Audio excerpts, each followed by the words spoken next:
Any good throw, no matter what it is, whether it's a baseball or a javelin, has got three distinct parts. You have a linear acceleration, you have a transfer of energy, and then you've got the final linear acceleration of the implement. The initial linear acceleration is done with the body. No matter what it is, it'll be part of a run-up, it'll be a wind-up of some sort. The body creates inertia. I don't care how far you throw or how strong an arm you've got, you can throw farther if you use your legs properly. The base, that's where everything originates from, and if there's a breakdown or something inadequate in the legs or the trunk area, then what you do with the arm is irrelevant. The most challenging parts of throwing in all aspects is understanding how to utilize the body and move it through the proper techniques to throw as well as he or she can. As a javelin coach, is trying to take them and get rid of that American idea of throwing a football or a baseball where you're everywhere and can still throw straight. You can't do that with an 8.5-foot implement. They don't understand how to use their legs. The BAS trainer gives me that opportunity to do that. I can train that system inside, indoors, without killing anybody, and develop that motor pattern to where it's second nature to them. If they can walk out here, I already know that that works. One of the keys that I use with my kids is 1 hour of bad practice develops that bad habit. Now, to correct that one bad habit takes 26 straight days of perfect practice to correct that bad habit. I don't want to spend my outdoor season with them doing that. I'd much rather have their legs doing what they're supposed to be doing, and then I can work on their upper body, the arm strike, and everything else. So indoors, the BAS trainer gives me that opportunity.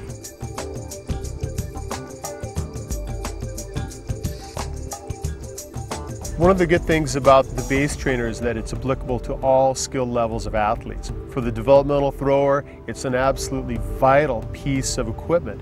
You teach a thrower right away to use their body mechanics properly, they'll never develop the bad habits.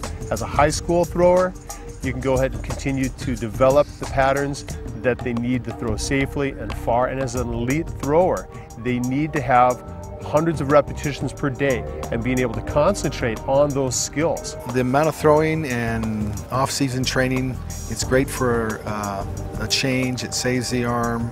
You know, you can use the body still as much as you need to, and I would recommend it for any level of athlete to pick up and use it in their training regimen. When we're dealing with practices and we're dealing with our warm-ups, we have our guys go and our girls go through everything that I think they need to do to make sure that they have upper body, lower body flexibility. With the BAS trainer, I can take them inside, I can put the net in front of the mirror, and they can see what they're doing, they can visually see it. Now we can take them outside, put them on the runway, and get their legs to work. Now they're warmed up. One of the problems elite throwers still have this issue is they want to throw, they're jacked up. They don't warm up their lower body as well as they warm up their upper body. With this, 20 minutes in, 15 minutes of nothing but BAS trainer throwing, their arm's not doing anything, but everything else, their core, their legs is doing the work. Now they're warmed up. Now we can work on the arm. The arm has to be the last thing when we throw. It may as well be the last thing that we warm up. We only trained for about half an hour sometimes, and I got in 50 throws most of the time.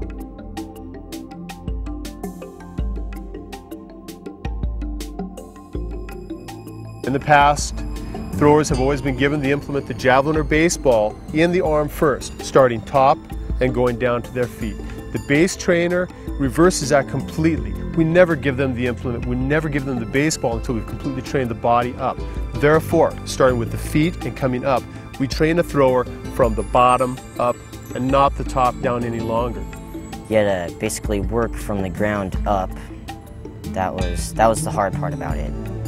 Because you were always taught to throw with your arm, and then now you're being taught to throw with your hips and your feet and shoulders. And then the arm just comes through at the last point.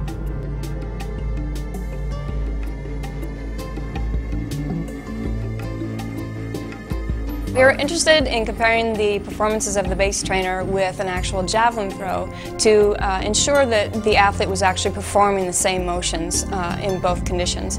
And so we did a two-dimensional kinematic analysis comparing the performances, and we found that the results showed that there was less than 2% difference between any of the kinematic variables, velocities, accelerations, angles, between the two performances. Just within an athlete, you could easily expect 1 to 3% on any given day multiple throws due to fatigue, just lack of attention to certain details. There's going to be some minor variations. So the fact that we got a 2% variation between the performances may in fact show that they are extremely similar, and the variation was due to just normal variation in performance and not due to the device.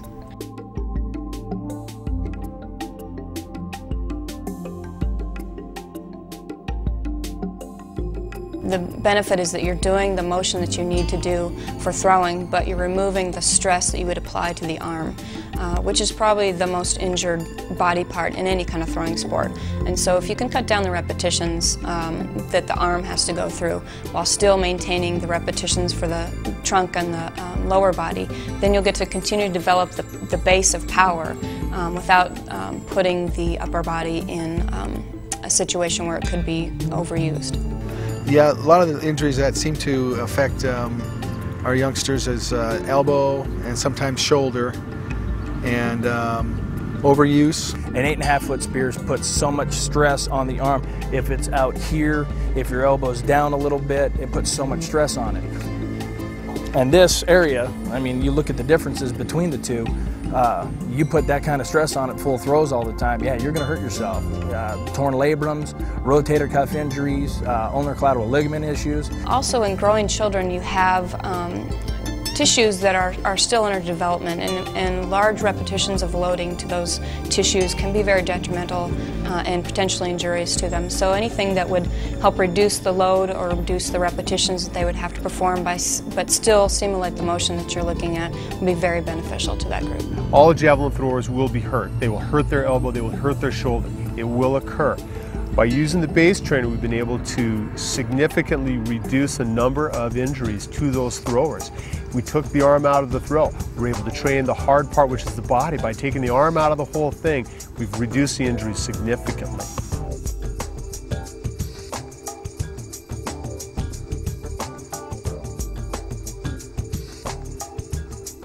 The BAS trainer is fantastic. It gives me an opportunity to use that and take kids that have played baseball and say, no, we need to throw this way. Where baseball, you're up and over the top of everything. Javelin, you have to let your legs do all the work. And we miss that when we're younger.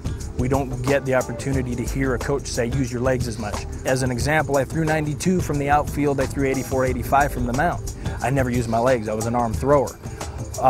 With these guys, and if you see Pedro Martinez in a picture, his left leg's on the ground and his arm is back. It's coming through. If you watch a lot of young guys, the left leg hasn't hit yet and their upper body's wanting to move already. With the BAS trainer, you can force them into a position of getting their leg on the ground before they throw. When a collegiate pitcher goes out and throws 110 pitches in a game, obviously they do their running at night after the game. They get their stretch, and well, normally the next day is used as basically a run, a stretch, maybe a little long toss. With the BAS trainer, we can actually get them to do a lot of leg work still on the mound, working on mechanics of their body without throwing their arm. They can actually get in basically an extra day of practice before their next outing.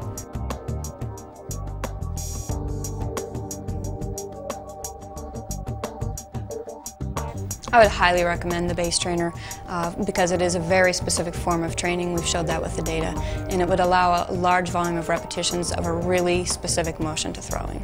The first time I ever put the BAS trainer on, I'm going, how am I going to feel the throw? You do feel the throw with the BAS trainer because it has that weight on the point of that shoulder, so you're actually feeling something against it. That helps you think in terms of upper body, delaying that arm strike. Where a lot of other things, we've tried drills, we've tried doing it where you hold javelins up like this through your head and do things. You just don't feel it. With this, you actually feel it. I think that's a great thing. They're actually feeling the throw without having to throw. I like that idea. Fantastic piece of equipment. Can't beat it.